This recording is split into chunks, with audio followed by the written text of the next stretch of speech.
Bueno, seguimos aquí en el tercer Congreso Chileno de Medicina del Trabajo y estamos en la recta final. Estábamos en la última exposición sobre simulación clínica, que es un tremendo tema. Nos acompaña la doctora Soledad Gaitán, que nos ayudó mucho en la creación de este póster, este trabajo científico, que finalmente trata de generar un perfil epidemiológico sobre una cohorte de trabajadores de un año que estuvo expuesto al riesgo de gran altura geográfica. Si nos pudieras hacer como un pequeño resumen de lo que hiciste, Sole, para que la gente entienda qué generamos de conocimiento.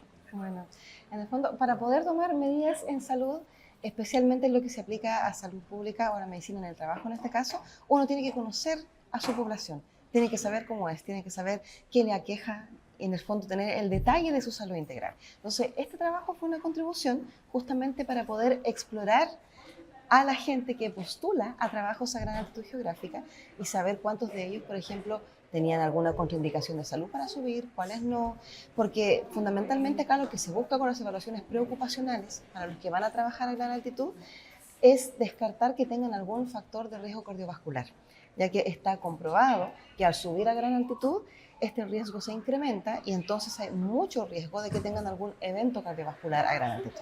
Así que el trabajo consistió en el fondo en conocer esta población, en saber qué tanto se parecía a la población chilena promedio y en conocer entonces también qué tan bien hechos están las evaluaciones preocupacionales para poder definir si alguien tiene contraindicación de salud o no. Y es curioso porque a mí me hubiese encantado que hubiésemos tenido una encuesta nacional de salud del año 2025. Y tú, a medida que te vas indagando, te vas dando cuenta que como país tenemos hartas deudas en hartas cosas y que nos cuesta hacer estas comparaciones. Recordemos también que incluso el censo que se trató de hacer, no recuerdo el año 2023-2022, también fue como hubo errores metodológicos que lo hicieron no apto, digamos, para publicarlo, y eso no se publicó. Pero claro, básicamente acá lo que hicimos fue en el 2023-2024 comparar esa masa trabajadora, ¿no es cierto?, que ver cuánto se parecía con la de la encuesta nacional de salud del 2016-2017, por lo que recuerdo. Exacto. Y con variables seleccionadas en verdad arbitrariamente, que es, bueno, la clásica, pues sexo, edad, el tema de la glicemia Exacto. vimos el tema del perfil lipídico también. El consumo de tabaco. Consumo de tabaco, el Eso. electrocardiograma, y en general la masa se parecía. O sea, claro, en la encuesta nacional de salud no teníamos el electrocardiograma, por ejemplo, pero todos los otros indicadores demográficos básicos sí lo teníamos, y hubo como una consistencia entre ambas poblaciones. Así que eso igual nos dejó súper contentos. Y lo otro, si puedes contar un poquito más, Sole, sobre qué perspectiva futura ves para agregar a este estudio, porque todos los estudios científicos terminan con se necesitan más data. ¿Cuál tú piensas que podría ser una segunda fase de este estudio? Bueno, de partida, claro, lo había explicado al principio, para uno poder tomar medidas o empezar a aplicar políticas públicas tiene que conocer su población. Entonces, por eso siempre un estudio exploratorio generalmente analiza información y salen más preguntas que respuestas. Eso es lo que debe ocurrir, siempre claro. Sucede. Y ahora, por ejemplo, uno dice, ¿qué perspectiva se tiene con la información que logramos recopilar a través de estos datos reunidos por CMT? De partida, sería muy interesante, por ejemplo, observar qué es lo que sucede con esos trabajadores en los que se llegó a una conclusión de contraindicación temporal. ¿Cuántos de ellos, por ejemplo, lograron aplicar las medidas y requisitos que se les estaba pidiendo para que pasaran sin contraindicación? ¿Cuántos de ellos simplemente fue, ok, no, esto se convierte en una contraindicación definitiva? Y después quizá ir viendo por qué pudo haber fallado, qué podría mejorar. ¿En qué sentido?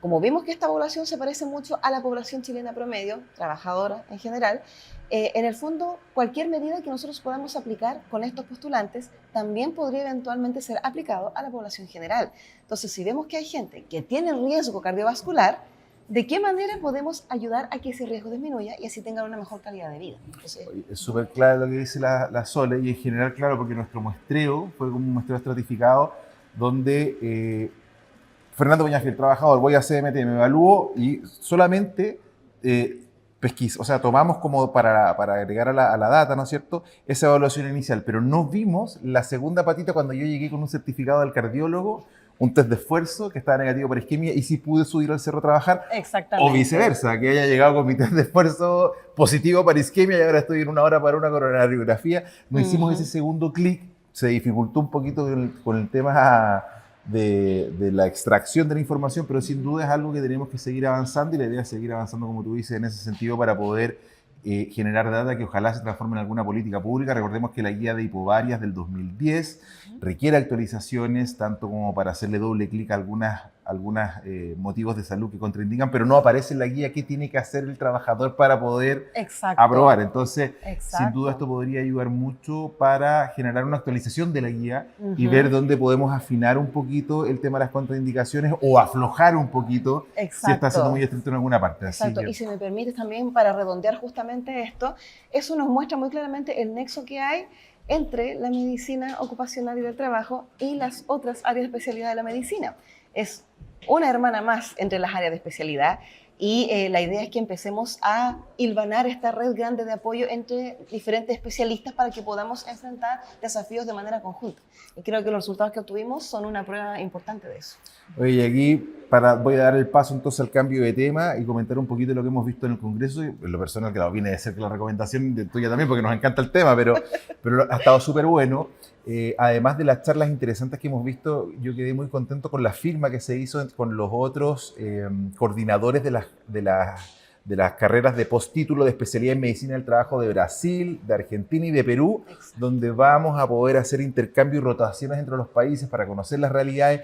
Me llamó la atención que en Argentina no era una especialidad asistencial, no sé si eso te llamó la atención. Exacto. Pero yo soy de la idea que tiene que ser un perfil mixto con el médico que sea asistencial, que ausculte al paciente, que pueda hacer un diagnóstico y también, ¿no es cierto?, que esté en la línea de producción, que se pueda colocar los bototos, que se pueda colocar el casco. Y la última patita, el perfil de gestión clínica. No sé si tú tienes algún comentario sobre el Congreso, alguna charla que te haya gustado, danos un poco tu percepción de lo que ha sido este tercer Congreso. La verdad es que ha sido súper enriquecedor en el sentido justamente de lo que mencionaba Fernando, de tener la perspectiva de escuelas formadoras de especialistas en esta área en los países vecinos, que tienen muchos más años que Chile trabajando y avanzando en esto y de los cuales podemos aprender mucho.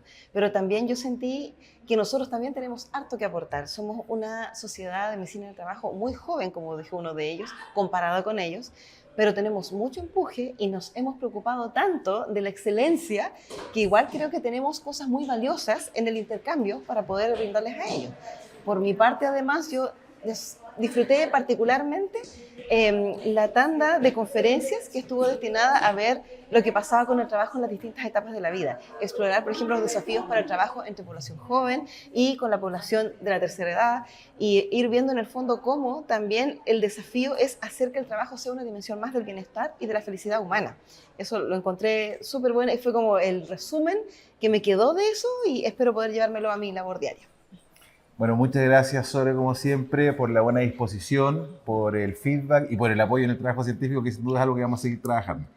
Encantada. Nos vemos.